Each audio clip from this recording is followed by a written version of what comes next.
The Hawaiian Touge scene has a unique story that has been mostly unknown to the rest of the world. Last episode, our Firebird driver from mainland America arrived on the island, battled a local WRX, and showed us the treacherous home course that is Mount Tantalus. Now, we continue to explore this hidden gem of motorsport culture.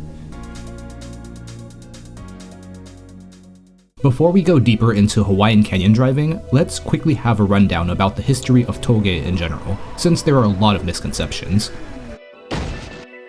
The word Touge is derived from the Japanese word meaning mountain pass, which leads many people to believe that this form of racing originated from 90s Japan. In reality, Touge, or canyon driving, developed early on throughout the world, ever since the first production cars became readily available to the public.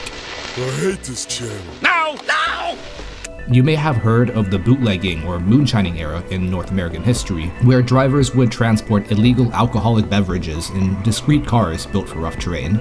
In Eastern Europe, the canyon driving scene quickly took hold after the Soviet Union was dissolved and personal disposable income was more obtainable. Of course, the more mainstream forms of motorsport such as Formula and rally racing overshadowed the underground scene since video technology was still too expensive for the regular consumer. Even if one was to capture footage, there wouldn't be any way to make it accessible to most viewers, like we have nowadays on YouTube and other social media. Even to this day, canyon driving is still a niche way where people of any socio-economic status can pursue their love of motorsport. On the Hawaiian Islands, Touge has been a huge presence over track days because, well, there are no racetracks. At least anymore. The only place to get your sanctioned motorsport fix in Oahu was Hawaii Raceway Park, which closed in 2006. Even during its time, the raceway held predominantly drag races and some drift events. Anyone trying to get into grip driving on a government-approved course was shit out of luck. So, whenever you see a post on social media telling a Hawaiian to take it to the track, enjoy letting the irony simmer for a moment.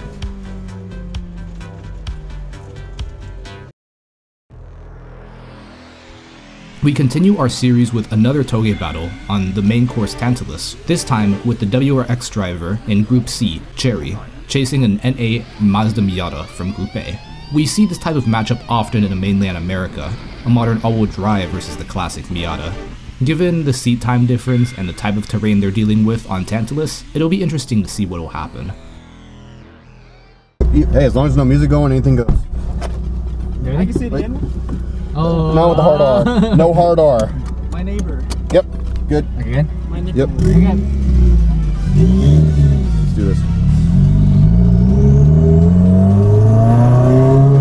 And start.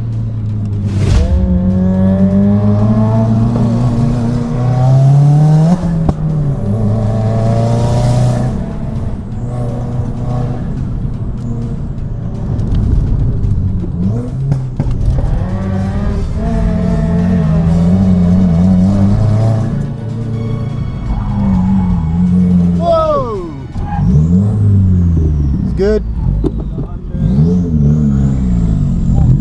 He's good. Check him out. Oh, he's good.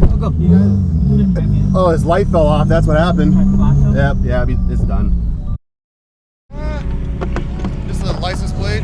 It looks like the Miata lost front grip, but luckily the damages are minimal. The Hawaiian locals take care of the situation like most groups do, checking up on the driver and making any necessary safety adjustments.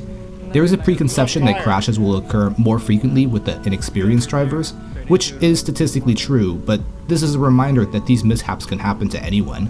After everything's settled, the drivers continue forward. Since the group went at a more casual pace after this point, we'll skip the driving footage here and showcase the next session. So far, we haven't had much luck with showcasing a close battle. The first battle of back pain chasing Cherri ended up in a really early gap. Okay, that's just a muscle car versus, all-wheel drive and they're wet. What do you expect is going to happen? And the session after that, well, you saw what happened. Whoa! But you know the old saying, you gotta crack a few oil pans to get a good run. For the third cat and mouse battle, the locals have found a matchup that can't possibly go wrong.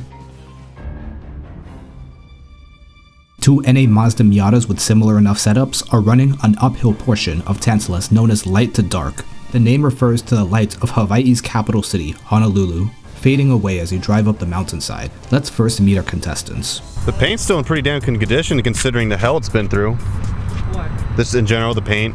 Yeah. So let's go with this Piolo Hub. Yeah. All right. Yeah. I'm here with HPD's most wanted Piolo Hub. What's up, bro? What's up? What's up? So I think this is the first of the NA Miatas I saw on island. I actually ripped it. What was this build's primary purpose? So I basically had the car for around 3 years now, just to Touge, to run mountain. Mm-hmm. And what got you into Touge originally? One of my friends who used to drive up mountain a lot, he took me out there, up Tants. And it really surprised me. Like, I was already into cars, but more of like a stance car guy. Mm-hmm. And then like once I seen him like driving his like super slam Subaru up there, I was like, okay, that's kind of what I want to do. All right. I love the wrap job right there. Must have been a pain in the ass. Oh Yeah, my god. It was pretty shit. Mishimoto radiator, dual fan, Yep. hot cold air intake. Hot cold air intake. Got full bolt-ons, just exhaust, headers. We can say the Mega Squirt ECU, plug and play 2. Still under 100 horsepower probably. Huh? Yeah. Did you roll the fenders yourself? I did. So this is the only like bacon fender right here. We were coming right down off the mountain. The fender folded inwards, and I just took like a jack handle and I just emergency pulled it just like that. Obviously the crowd favorite RE71s, which apparently are being discontinued now. And this car has seen some action. I've been a part of some of that as well, so it's definitely one. I would say it's beat. All right, what kind of rims are these? These are Rotor Grand V's. They're basically the rep versions of the TE37s. But like, if you look at them really closely, just tell yourself that they're TE37s. I've upgraded to the 1.8 Miata brakes, front and rear. Inside you got the bride seat, Lomax. Ride seat, Lomax. Roll cage. Full Cusco 6-point roll cage. OEM hardtop. Doge speedometer. Doge speedo. We got energy wheel. Hot boy lights. Yes, the hot boy lights up and back. No, there's not stretch. Okay, that's standard size. It looked like it was stretched just by the stances, but yeah. The RE's definitely put in work. Sad to see them go. Yeah, I see you did bumper cut as well, because out here you just had the bar for a while. Yeah, I had the bash bar just exposed, naked ass. And it looked good either way, but I like the bumper cut too. Got some damage here when I ran into the legend himself. Yes, I don't have that on camera, but the funny part is mine didn't have nothing wrong. I felt so bad because your shit just caved in. I'm like, what the, oh my god. Yeah, so that's this one was a week later. A week later, literally. So But the thing still crab walked home. That's the amazing. This thing has been through some shit. It's been through a lot of shit, dude. It's crazy. Right. Of course, all the the famous kind of garage sticker. Now that we've gone through the car, more on the driver. So, what is your main occupation that funded most of this build, if you don't mind saying to the world? It was probably Jamba Juice. There you go. Yeah. Because a lot of people are like, you need hell money to do it. I'm like, no, you could build. Yeah, some people are unemployed friggin' for months are still funding their build. Shit. Big facts. And mostly like the most recent mods, like the body kit, KBD body kit, and the cage. That was all funded by Mr. Donald Trump himself. Stimulus checks. Donald Trump. Now, so you've been running the mountain a few years. What's the most memorable moment on mountain? Just everyone that comes out. It's fun to hang out, see the live action. Everyone who has like the spirit to drive hard. And probably the most memorable mountain moment would be like just driving in general, like just seeing all the cars like just chasing each other down is just great. It's just seeing in your rearview mirror, you see a full train behind you, and you already know what's up. Exactly. Other than the 1.8 swap that that we've had on the live stream a couple months ago, is that going to be the primary boost build 1.8? Yes, that is. It's going to be probably full forged internals, probably stock head, and gonna have boosted. Probably I'm hoping to push around 280 to the 300 range. Which is for this chassis is a lot. A lot. Would the transmission, differential, all that drivetrain be able to handle that? Or is that so I also did, so when I first originally bought the car, it did have an open diff. So I pulled out from an NB Miata, I pulled a Torsen Type 2 differential. All right. Are you planning to try to keep like some of the battle scars on it at this point? Probably. Obviously, you got the Group C sticker that a few of us have gotten. Yep, Group C. If money was no object, what was your dream build? Oh my gosh, a 240. 240Z or 240 SX? 240 SX. Oh shit. S chassis. Okay. SR build? Yeah, boosted SR blacktop. Alright. That's the dream build. Or maybe a RX-7 FC would be nice too. FC, alright. Now, is there anything you want to say to the newer drivers that will watch this, or people in the future watching this just getting into Touge? Is there something you want to pass on to them? For any new drivers, I'd say just take it at your own pace. When I first started driving, it was rough. I was getting gapped most of the time. And yeah, just seat time, and money does not buy driver mod. Money doesn't buy driver mod at all. 100% on that. We've seen this. Yeah, so like you may see like shit boxes come out to the Touge and you're like, oh, that car's probably a turd. No way. Nah. That car has seen some action for sure. As we see from Frankie the Miata. Exactly. All right, well, thanks for the interview, and of course. Even though I'll be leaving, I'll definitely come to visit and watch you gap me in a Hellcat while I'm driving a Hellcat with this. Yep, Miata for life. I'm here with Bird. This is one of the many Miatas I've seen up here. Start off, what year is it? Because I'm not much of a Miata guy, so they look similar. 1992 is the NA. 1.6, slow, super slow. Fogs down below. What do you got for rubber? Oh, secret. No. Secret rubber. 71Rs. All right, we got these, what kind of rims? These are Buddy Club Kurokis, actually. P1s. Okay. They're for like a Civic, but... Hey, they work. You got the carbon fiber top. What do you got for brakes? Fronts, I have NB brakes, actually. Hawk DTC 60s. Okay. Brakes pads, that's why it looks like I have black wheels. Yeah. Well, they were white at one point. Like Yeah. This is all like, it's stuck. Yeah, I remember when I was following you in the battle, when I was recording you guys, I saw sparks. I'm like, is that normal? Like, hold up. Now, what got you interested in Touge? There's one guy with an S2000, I'm not going to mention his name. But yeah. Is it S2000 yellow by chance? No. Okay. But yeah, I just used to watch his videos all over Instagram and stuff. And I was like, holy shit, that looks like fun. Oh, was it white? Yeah. That's fucking fun, dude. Is there anything in the Touge community now that you would like to see change, or you like what you're seeing? Yeah. Shit. I want to see this road paved. That's yeah. The road. County of Honolulu, please. Is there any other mods you're thinking for this in the future, or is it pretty much good as it is?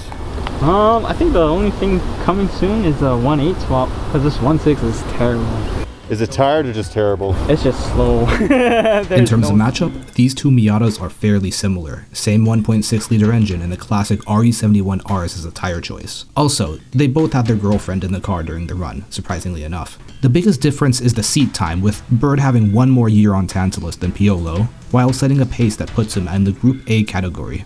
However, Bird's preferred section of the course is on the opposite side of the mountain, which is considered more like drift territory rather than use for grip sessions. For this battle, cameras are placed in the chase car Bird, as well as the WS6 for a spectator angle in the third spot on the train.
There we have it. Looks like Group C Piolo was able to slowly gain some distance over time. This was definitely the closest matchup we've seen so far. Let us know how you think it happened. Thank you all for joining once more and watching to the end of this part of our series, We Are Tantalus. Subscribe for more coming your way. I will be releasing a video addressing technical driving approach before episode 3 premieres. If you want to stay updated, then you can find us on the Instagram accounts listed below. And as always, love your day. Hey, Hi. how you doing? License and insurance. 4. What? 4. For We're, what? we're just driving through. You guys are speeding. Oh, it's speeding. Yeah.